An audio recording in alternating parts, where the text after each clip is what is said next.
शाम ढलते ही चौराहे की पीली बत्तियां जल उठी। गाड़ियों के शोर और भागती भीड़ के बीच सड़क के एक कोने में रोशनी से जगमगाता खड़ा था मदन पानी पूरी वाला। लीजिए भैया, थोड़ा कच्चे आम की चटनी और डाल दूं? नहीं मदन, बस ठीक है, एकदम बढ़िया बनाए हो। अरे आप लोगों को पसंद आ जाए, बस यही बहुत है भैया। ग्राहक पैसे देकर चला जाता। तभी बंटी कंधे पर ऑफिस का बैग लटकाए थका हारा वहाँ पहुँचता है। मदन भाई, एक प्लेट लगाना यार, आज तो पैर रखने की भी हिम्मत नहीं बची है। क्या हुआ भाई, आज फिर साहब ने ज्यादा काम करा लिया क्या? अरे मत पूछो, सुबह से बस दौड़ रहा हूँ। कभी कभी लगता है नौकरी छोड़ छाड़ के तुम्हारी तरह अपना कोई काम ही शुरू कर लूं। अरे कम से कम खुद के मालिक तो रहोगे। मदन बिना कुछ बोले हल्के से मुस्कुरा देता है और पानी पूरी तैयार करने लगता है। सच कहूं भाई, इस पूरे चौराहे पर तुमसे ज्यादा सुखी कोई नहीं लगता। हमेशा चेहरे पर वही शांत मुस्कान, ना कोई टेंशन, ना कोई गुस्सा। भगवान ऐसी किस्मत सबको दे। बंटी हंसते हुए पैसे गले पर रखकर चला जाता है।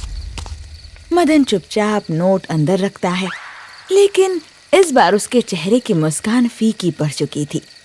तभी एक नया ग्राहक ठेले के सामने आकर रुकता है। भैया, एक प्लेट पानी पूरी लगाना, तीखी वाली। हाँ भैया, अभी लगाता हूँ। चौराहे से आगे बाजार की भीड़ और रौनक बढ़ जाती है। दुकानों की जगमगाती लाइटों के बीच मोहन जी हाँफते हुए अपना रिक्शा खींचते हुए आते हैं। लीजिए हरी बाबू, आगे आपका बाजार। ये लीजिए मोहन काका, वैसे आजकल आपकी सांस बहुत फूलने लगी है, थोड़ा आराम किया करिए। अरे बाबूजी, हम गरीबों को आराम कहाँ नसीब। अगर ये पैर रुक गए तो घर का चूल्हा कैसे जलेगा। हरी आगे बढ़ जाता है। मोहन जी पैसे जेब में रखने ही वाले होते हैं कि उनकी नजर सामने दुकान पर पड़ जाती है। वहाँ उनका बेटा राजीव अपने दोस्त के साथ बड़े ठाठ से पैर पर पैर चढ़ाए खड़ा था। देख भाई, एक दिन किस्मत चमकेगी तो ऐसी चमकेगी कि साला ये पूरा बाजार खरीद लेंगे। बस थोड़ा सब्र रख। अरे सब्र की ऐसी की तैसी, अपनी पर्सनैलिटी देखी है, हैं? ये बड़े बड़े काम करने के लिए बनी है भाई। छोटे मोटे कामों में अपना वक्त जाया नहीं करता मैं। मोहन जी भारी कदमों से रिक्शा खींचते हुए दोनों के पास पहुंचते हैं। राजीव, अरे पापा, आप यहाँ इस खटारे को लेकर क्यों आ गए? अरे कोई देख लेगा तो क्या सोचेगा? कम से कम मेरी इज्जत का तो ख्याल रखा कीजिए। बेटा, सुबह से इस बूढ़े शरीर को निचोड़कर सिर्फ 80 रुपए कमाए हैं। महंगाई आसमान छू रही है। इस रिक्शे की कमाई से अब मैं 3 लोगों का खर्च नहीं उठा पा रहा। अब तो मेरे साथ हाथ बटाओ या कोई और काम ढूंढो ताकि घर में 2 वक्त की रोटी आ सके। फिर वही रोना। मैंने आपसे कितनी बार कहा है कि मुझसे ये चिल्लर कमाने वाले काम नहीं होंगे। अरे इस 2 कौड़ी की गरीबी में घुट घुट कर मरना आपकी आदत होगी, मेरी नहीं। मुझे कोई ऐसा काम करना है जिससे मैं जल्दी से जल्दी अमीर हो जाऊं। अरे मोहन काका, आप भी कहाँ पुराने जमाने की बातें लेकर बैठ गए। अरे मेरे पास एक से एक क्विक अमीर बनने के आइडियाज हैं। हम दोनों मिलकर कुछ ऐसा बड़ा धमाका करेंगे कि आप भी याद रखोगे। सुना आपने? चमन सही कह रहा है। मुझे अपनी जिंदगी अपने रुआब से जीनी है। बेटा, कब तक इन चक्करों में फंसे रहोगे? अरे यार, हो गया आपका भाषण शुरू। चल चमन यहाँ से, मूड खराब कर दिया बुढ़ऊ ने। राजीव बिना पीछे मुड़े तेजी से आगे बढ़ जाता है और चमन भी उसके पीछे पीछे भागता है। रात गहरा चुकी है, चारों तरफ सन्नाटा पसरा है। तभी मोहन जी के घर का दरवाजा खुला और राजीव हाथ में एक छोटा सा झोला लिए दबे पांव चोरों की तरह बाहर आता है। गली के मोड़ पर एक खंबे के पीछे छुपा चमन उसका इंतजार कर रहा था। आ गया नवाब साहब। मैं तो सोच रहा था कहीं बुढ़ऊ ने रस्सी से बांधकर तो नहीं सुला दिया। अरे चुप कर यार, बड़ी मुश्किल से निकला हूँ। अगर पापा जाग जाते ना तो फिर आज 2 घंटे का ज्ञान सुनना पड़ता। अरे ज्ञान नहीं भाई, वो तो फुल लंबी वेब सीरीज चलाते हैं। अरे एक बार शुरू हो गए तो इंटरवल भी नहीं मिलता। सही कह रहा है। वैसे बैग में क्या भर कर लाया है? हाँ, 2 जोड़ी कपड़े हैं और कुछ पैसे हैं बस। और तू? मेरे बैग में जिंदगी बदलने का सामान है। भाई मैं तो इतनी तैयारी से आया हूँ कि रास्ते में कंगाली हमें छू भी नहीं सकती। 2 समोसे, 1 पानी की बोतल और आधा पैकेट नमकीन। और सुबह को भूख लगी तो मम्मी के हाथ के थेपले भी रख लाया हूँ। अरे अमीर बनने निकले हैं भाई, भूखे पेट थोड़ी ना क्रांति होगी। क्रांति करने जा रहे हैं, कोई पिकनिक पर नहीं। देख चमन, पीछे मुड़कर मत देखना। अब इस शहर ने हमें सिर्फ तंगी और ताने दिए हैं। अब लौटेंगे तो सीधा गाड़ियों का काफिला लेकर लौटेंगे। हाँ बिल्कुल भाई, जिस दिन बड़ी गाड़ी में लौटेंगे ना, सबसे पहले छेदीलाल हलवाई की दुकान के सामने ब्रेक मारूंगा। साला रोज उधार के पैसों के लिए ताने मारता था। अब वैसे गाड़ी ब्लैक लेंगे भाई, उसमें पूरा डॉन वाला फील आता है। सीधा थार लेंगे, थार। काली थार पे घुमाएंगे शहर सारा, देखता रह जाएगा बुढ़ऊ हमारा। अगले दिन धूप खिलते ही मदन चौराहे पर अपना ठेला लगा चुका था, लेकिन आज उसका ध्यान बार बार सड़क के दूसरी तरफ बने एक पुराने चबूतरे पर जा रहा था, जहाँ राजीव और चमन बैठे थे। उनके चेहरे की हवाइयाँ उड़ी हैं और झोले जमीन पर पड़े थे। मैं तो इतना चल के थक गया हूँ भाई, अपनी थार कैसे आएगी? अरे चिंता मत करो, हम 4 पहिया वाले हैं ना, इसलिए हमें चलने की आदत नहीं है, तो थकान हो रही है। सही बोले गुरु। उन्हें सुबह से भूखा प्यासा बैठा देख मदन के मन में दया आती है। वो चबूतरे के पास जाता है। प्रणाम भैया, अब सुबह से देख रहा हूँ आप दोनों यहीं बैठे हैं। कुछ खाया पिया कि नहीं? नहीं, हमें भूख नहीं है, हम बस यहाँ किसी का इंतजार कर रहे हैं। अरे भैया संकोच मत करिए, चेहरा बता रहा है कि आप दोनों के पेट में चूहे कूद रहे हैं। आइए ठेले पर आइए, ताजी पानी पूरी खिलाता हूँ। अरे एक बार बोला ना भूख नहीं है। अरे भैया पैसे देने की कोई जरूरत नहीं है, आज भाई की तरफ से सेवा समझ लीजिए। मुफ्त की बात सुन चमन और राजीव मदन के ठेले पर आते हैं। मदन बड़े चाव से दोनों को कच्चे आम की खट्टी मीठी पानी पूरी खिलाता है और पेट भर जाने के बाद दोनों वापस चबूतरे पर आकर बैठ जाते हैं। आहा भाई राजीव, मजा आ गया। हाँ वैसे ये पानी पूरी वाला बड़ा दिलदार है यार, मुफ्त में खिला गया। अरे गल्ला देखा तुमने इसका? नोटों से ठसा ठस भरा था, बहुत पैसे वाला लगता है। हाँ देखा था। देख भाई, हमारे पास जितने पैसे बचे हैं उससे तो शहर घूमना भी मुश्किल है, थार लेना तो दूर की बात है, इसलिए कुछ बड़ा करना पड़ेगा। अब क्या करना होगा? अरे करना क्या है, मौका भी है और दस्तूर भी। शाम को जैसे ही भीड़ बढ़ेगी इसका ध्यान भटकेगा, इसका गल्ला साफ कर देंगे। इन पैसों से अपना कोई नया काम शुरू कर लेंगे। क्यों, कैसा लगा आइडिया? बात तो सही है, वैसे भी इसके पास बहुत पैसा है, थोड़े कम भी हो जाएंगे तो इसका क्या बिगड़ेगा।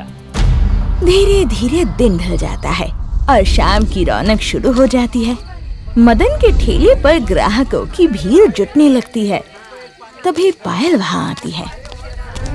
ओ मदन भाई, 2 प्लेट पानी पूरी लगाना और जरा कच्चे आम की चटनी भी ज्यादा डालना, बड़ी भूख लगी है। अरे पायल दीदी, बस 2 ही मिनट। मदन चटनी का बर्तन उठाता है, लेकिन देखता है बर्तन तो खाली हो चुका है। अरे रे, कच्चे आम की चटनी तो खत्म हो गई। अब दीदी बस 5 मिनट रुकिए, मेरा घर पास में ही है, मैं दौड़कर चटनी ले आता हूँ। हाँ हाँ जाओ मदन भाई, पर जल्दी आना। तब तक राशन की दुकान पे 2-4 सामान खरीदने हैं, मैं वो ले आती हूँ। हाँ ठीक है दीदी। पायल वहाँ से दुकान की ओर बढ़ जाती है। तब मदन चबूतरे पर बैठे राजीव और चमन को आवाज देता है। ओ भैया जरा सुनना। क्या हुआ? मैं 5 मिनट में घर से चटनी लेकर आ रहा हूँ, तब तक जरा ठेले पर नजर रखना तो। हाँ हाँ मदन भाई, आप बेफिक्र होकर जाओ, हम खड़े हैं ना यहाँ। मदन तेजी से गली की तरफ भागता है। उसके जाते ही राजीव और चमन एक दूसरे को देखते हैं। चमन तुरंत ठेले के पीछे जाता है और गले में हाथ डालकर नोटों का बंडल निकाल लाता है। भाई राजीव, खजाना हाथ लग गया, हमारे तो भाग खुल गए भाई। देखूं तो कितने पैसे हैं। अबे ओए, नोटों की गिनती बाद में करना, पहले इसे जेब में ठूस, कोई देख लेगा। अरे यार, ये पैंट की जेब छोटी है या नोट ज्यादा है, घुस ही नहीं रहा। अरे जल्दी झोले में डाल। अरे हाँ हाँ, कर रहा हूँ। अरे उसने कहा था कि उसका घर पास ही में है, वो आता ही होगा। चल भाग। दोनों दोस्त नोटों का बंडल थामे बदहवास होकर बाजार की संकरी गलियों और भीड़ भाड़ वाले रास्तों से होते हुए बिना पीछे मुड़े शहर की सीमा से दूर भागने लगते हैं। भाई अगर वो पीछे से आ गया ना तो कच्चे आम की चटनी की जगह हमारी चटनी बना देगा। भाई जरा तेज पैर चला। तूने ये सब चोरी करने से पहले नहीं सोचा?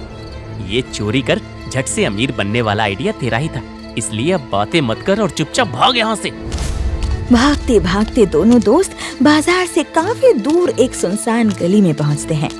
राजीव घबराहट में बार बार पीछे देख रहा था कि तभी अचानक वो सामने से आ रही एक बुजुर्ग औरत से जोर से टकरा जाता है। अरे देखकर नहीं चल सकती क्या माताजी? कहाँ ध्यान है आपका? माफ करना बेटा, तुम ठीक तो हो ना? बहुत घबराए हुए लग रहे हो। हाँ मैं ठीक हूँ। चल चमन निकल यहाँ से। राजीव और चमन तेज कदमों से आगे बढ़ने लगते हैं। तभी विमला की नजर जमीन पर पड़ती है, जहाँ राजीव की जेब से एक 10 का नोट गिर गया था। अरे बेटा सुनो, रुको तो जरा। क्या है माताजी, क्यों रोक रही हो? अरे हमें देर हो रही है, जरूरी काम है। विमला पास आकर अपने हाथों से 10 रुपए का नोट राजीव की तरफ बढ़ाती है। बेटा, भाग दौड़ में तुम्हारी जेब से ये पैसे गिर गए थे। तुम्हारी मेहनत की कमाई है, इसे यूं रास्ते में मत छोड़ो, संभाल कर रखो। अब ये 10 रुपए, मात्र 10 रुपए के लिए आपने मुझे रोका? अरे बेटा, ईमानदारी की कमाई 1 रुपया हो या 10, उसकी कीमत बहुत बड़ी होती है। तुम दोनों बहुत थके और परेशान दिख रहे हो, आराम से जाना। भगवान तुम दोनों का भला करे। विमला आगे बढ़ गई। राजीव वही पत्थर की तरह मूर्त बना खड़ा रहा। उसके हाथ कांपने लगते हैं और आंखों में पछतावे के आंसू तैर आते हैं। ओए, क्या हुआ? ऐसे क्यों खड़ा है? अरे मदन का नोटों का बंडल मेरे पास सुरक्षित है, उसमें से 1 रुपया भी नहीं गिरा है। अब चल यहाँ से। चमन, हम लोग इंसान हैं या जानवर हैं? क्या मतलब? कहाँ हम उस सीधे साधे पानी पूरी वाले के हजारों रुपए चुरा कर भाग रहे हैं, और कहाँ ये बूढ़ी औरत मेरे गिरे हुए 10 रुपए लौटाने चली आई। साला अपनी ही नजरों में गिर गया हूं मैं। मुझे नहीं चाहिए ये चोरी की थार। मेरा दम घुट रहा है इस पाप के बोझ से। पर भाई, अब तो चोरी हमने कर दी है, अब क्या करेंगे? वापस गए तो पुलिस पकड़ लेगी। पुलिस पकड़े या मारे मुझे फर्क नहीं पड़ता, मैं ये पैसे वापस करूंगा। वो देख, वो माताजी जा रही है ना, चल इनके पीछे चल। हम इनके जरिए ये पैसे पानी पूरी वाले तक पहुंचा देंगे। तो अभी पैसे दे देते हैं ना इनको? नहीं, सड़क पर किसी ने देख लिया तो डंडे पड़ेंगे। चुपके से मुंह ढक और हम माताजी के घर पहुंचकर इनको पैसे दे देंगे और कह देंगे कि उस पानी पूरी वाले तक पहुंचा दे। अरे ये बुजुर्ग हैं, इनको कोई कुछ कहेगा भी नहीं। भाई तू जहाँ जाएगा तेरा ये दोस्त तेरे साथ ही रहेगा, चल। राजीव और चमन चुपके से विमला का पीछा करते हैं। विमला गली की मोड़ पर बने एक बेहद छोटे और जर्जर मकान के अंदर जाती है। राजीव और चमन दबे पांव चलकर उस घर की खिड़की के पास आकर खड़े हो जाते हैं और अंदर का नजारा देखते ही उनकी आंखें फटी की फटी रह जाती हैं। भाई ये तो मदन का घर है। अंदर फर्श पर बैठा मदन जमीन पर पड़े कुछ सिक्कों को कांपती उंगलियों से समेट रहा था और उसके पास ही व्हीलचेयर पर उसकी छोटी बहन गुड़िया बैठी थी। भैया, आप रो मत ना, आप तो हमेशा मुस्कुराते हो, फिर आज ऐसे हिम्मत क्यों आ रहे हो? सब ठीक हो जाएगा भैया, भगवान है ना, वो सब देख रहा है। अरे कैसे ठीक होगा गुड़िया, सब खत्म हो गया, मैं लुट गया रे छोटी, सब खत्म हो गया। भैया, सिर्फ पैसे ही तो चोरी हुए हैं ना, आप सही सलामत हो, माँ ठीक है, तो फिर डर किस बात का? पैसे तो आप मेहनत करके दोबारा कमा लोगे और हम घर का खर्च थोड़ा कम कर देंगे। अरे मुझे घर के खर्च की चिंता नहीं है गुड़िया, वो पैसे, वो जो 20,000 रुपए गले में थे ना, वो मैंने रात दिन एक करके इसलिए जोड़े थे ताकि अगले हफ्ते से डॉक्टर तेरे पैरों का इलाज शुरू कर दे। खिड़की के बाहर खड़े राजीव और चमन का दिल ये सुनते ही जैसे बैठ जाता है। दोनों एक दूसरे को ग्लानि भरी नजरों से देखते हैं। अरे मैंने सोचा था कि मेरी बहन अब इस व्हीलचेयर से उठकर अपने पैरों पर खड़ी हो पाएगी, पर उन कसाईयों को जरा भी तरस नहीं आया। वो चोर मेरे पैसे नहीं ले गए गुड़िया, वो मेरा सपना, मेरी खुशियां चुरा कर भाग गए रे। मैं कैसा अभागा भाई हूँ, अपनी बहन का इलाज भी नहीं करा पाया मैं। तभी दरवाजे से विमला अंदर दाखिल होती है। मदन को इस हाल में रोते देख वो घबराकर अपना झोला जमीन पर ही रख देती है। अरे मदन, क्या हुआ तुझे? तू ऐसे जमीन पर बैठकर क्यों रो रहा है? माँ, जिन 2 लड़कों पर भरोसा करके मैं घर चटनी लेने आया था, वही पीठ में छुरा घोंप कर भाग गए माँ। गुड़िया के ऑपरेशन का सारा पैसा ले गए वो। हे भगवान, ये कैसा न्याय है तेरा? मेरे बच्चे ने कभी किसी का बुरा नहीं किया। वो इंसान थे या कसाई, भगवान उन्हें कभी माफ नहीं करेगा, कभी नहीं। ग्लानि और भारी पछतावे से भरे राजीव से अब और रुका नहीं जाता। वो अपनी आंसू पोंछता है और पैर पटकते हुए सीधे घर के अंदर दाखिल हो जाता है। उसके पीछे पीछे चमन भी सिर झुकाए अंदर आता है। अरे आप दोनों, आप यहाँ कैसे? माँ, यही हैं वो लोग जिन्होंने गुड़िया के इलाज के पैसे चुराए थे। राजीव बिना कुछ बोले सीधा मदन के पैरों में गिर जाता है और फफक फफक कर रोने लगता है। हमें माफ कर दो मदन भाई, हमसे बहुत बड़ी भूल हो गई भाई। मदन भाई, ये लो तुम्हारे पूरे 20,000 रुपए, 1 रुपया भी कम नहीं है इसमें। हमें माफ कर दो भाई, हमसे बहुत बड़ा पाप हो गया है। तुम दोनों ने ऐसा क्यों किया भाई? मैंने तो तुम दोनों को अपना मेहमान समझकर आदर दिया था ना। तुम पर भरोसा करके तुम्हारे जिम्मे दुकान छोड़कर आया था ना।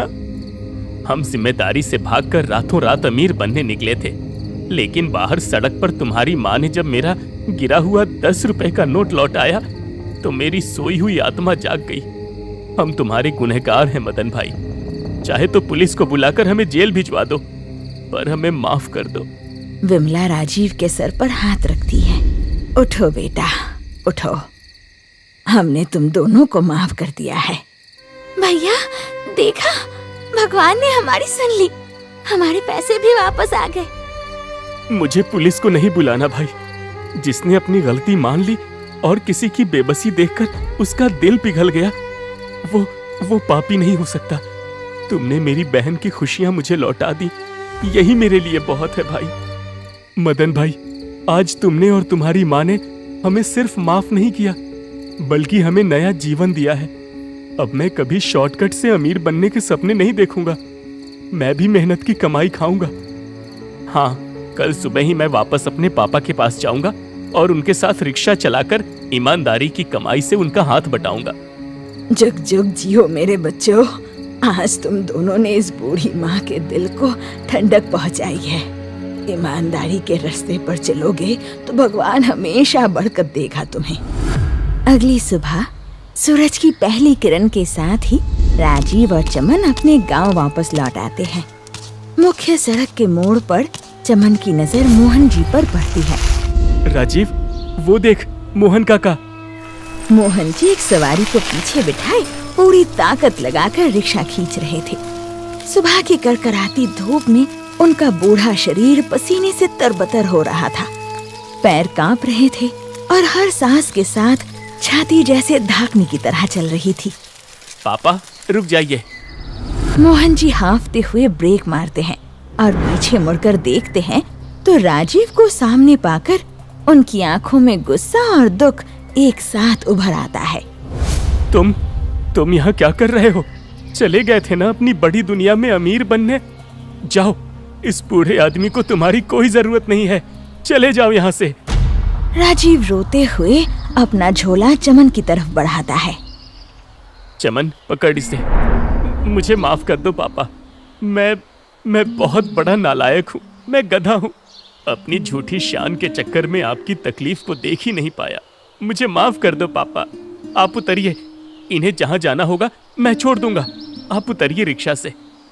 राजीव, ये क्या कह रहे हो तुम? पापा प्लीज, पापा मुझे माफ कर दीजिए। पापा आप नीचे उतरिए ना, बहुत खींच लिया आपने इस परिवार का बोझ। अब आपकी जगह आपका बेटा खड़ा होगा। मोहन जी भीगी आंखों से अपने बेटे को देखते हैं और रिक्शे से उतर जाते हैं। चमन, तुम पापा को घर पर छोड़ दो, मैं तुमसे शाम को मिलता हूँ। ठीक है भाई। कुछ हफ्तों बाद रात के समय चौराहे पर मदन पानी पूरी वाला का ठेला रोशनी से जगमगा रहा था और सामने बंटी हमेशा की तरह कंधे पर बैग लटकाए खड़ा था। सच कहूँ मदन भाई, आज तो साहब ने ऐसी क्लास ली है ना कि दिमाग का दही हो गया। अरे एक तुम्हारी ही किस्मत तो चकाचक है और हमारी लाइफ में सिर्फ मेहनत और टेंशन लिखी है। बंटी भाई, मेहनत तो हर काम में है, हाँ, पर हमारी जितनी तो नहीं। अरे आपको तो अपनी मर्जी का काम है, पूरी आजादी है। तभी दूर से हंसते खिलखिलाते हुए राजीव और चमन ठेले की तरफ आते दिखाई देते हैं। उन्हें देखकर मदन का चेहरा जैसे खुशी से खिल उठता है। अरे राजीव भाई, चमन भाई, आइए आइए, बड़े दिनों के बाद आए। बस भाई काम में थोड़ा व्यस्त थे, सोचा आज आपसे भी मिल लें। देखा, मैं भी यही कह रहा था कि आपकी लाइफ कितनी बढ़िया है। जितनी मेहनत हम नौकरी वाले करते हैं उतनी तो आपको करनी ही नहीं पड़ती। तो एक दिन आप ये ठेला लगाकर क्यों नहीं देख लेते भैया, आपको भी पता लग जाएगा। राजीव की बात सुनकर बंटी थोड़ा असहज हो जाता है। वो जल्दी से पैसे गले पर रखता है। अच्छा मदन भाई, चलता हूँ, ये लो पैसे। बंटी मुंह बनाते हुए वहाँ से चला जाता है। आप दोनों का काम कैसा चल रहा है? एकदम बढ़िया, बस दिन रात मेहनत चल रही है, सुबह से शाम तक रिक्शा दौड़ाता हूँ। और मैं भी अब एक दुकान पर मुनीम का काम सीख रहा हूँ। तुम्हारी तरक्की देखकर मेरा दिल खुश हो गया। रुको, आज अपने हाथों से कच्चे आम की स्पेशल पानी पूरी खिलाता हूँ तुम दोनों को। पानी पूरी तो जरूर खाएंगे भाई, लेकिन पहले एक छोटा सा काम।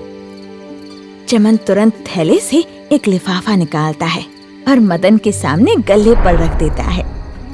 ये क्या है? अब ये कुछ रुपए हैं हमारी तरफ से छोटी बहन गुड़िया के इलाज के लिए। अरे नहीं नहीं राजीव भाई, ये आप क्या कर रहे हैं?